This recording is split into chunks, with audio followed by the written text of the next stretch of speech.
It's the 11th of July. It's the day the action sci-fi superhero film Superman hits theatres.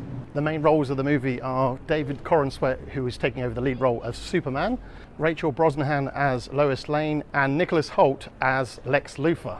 So what's the story about? 3 years into his hero career, Superman tries to balance his Kryptonian heritage with his human upbringing, whilst facing a powerful and manipulative Lex Luthor.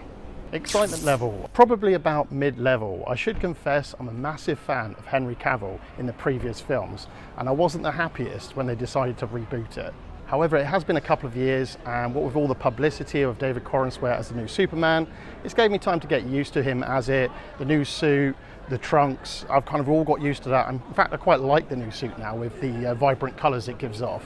Also, the trailers have looked pretty cool. Each one that's come out I've quite liked more and more. And they make one thing very clear: this is a very different take on Superman. So I've gone for screen one because I feel like this film needs to be seen on the big screen.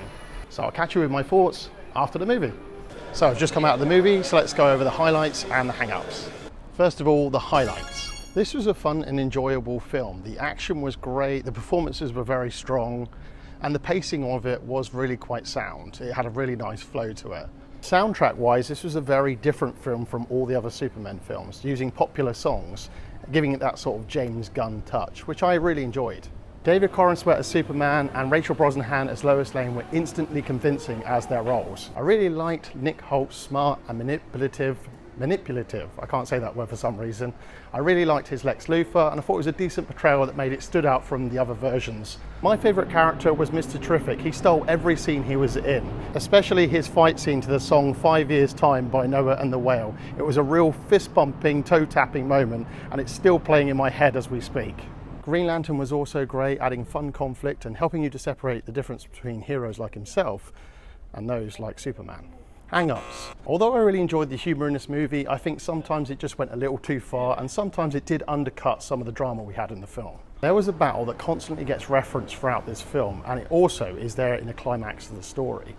And because you never see this battle and are only ever told about it, I think it does sort of ruin some of the drama moments in this film. We've got Lois interviewing Superman, and I think those moments would have carried a lot more weight had we seen that battle rather than just be told about it. Superman's origin story is skipped, and I think if they'd shown you that battle at the start and showed you a bit of the origin story, I think some of these movies' problems would have gone away. Final rating. Overall, this movie was flashy and fun, but it did lack some of the heart and the stakes, purely because of the reasons I already highlighted. I feel because where this movie decides to start, it's going to leave some newcomers feeling very lost in this world, which is a strange choice when this is supposed to be the start of the DCU. I really enjoyed it. I found some bits frustrating, but I am curious to see what they do next. I wanted to give this movie a rating higher, but to be honest, I think because of those few problems, where the movie starts out, I will have to rate it just slightly lower. I'm going to give Superman 3.5 stars. If you enjoyed this review or found it helpful, you can click the playlist to find my other movie reviews, or you can also find other playlists to do with movie attractions and movie locations. Please do click the subscribe button, it really does help us out. I will notify you when my next video goes up. Of course, I look forward to seeing you in the next video.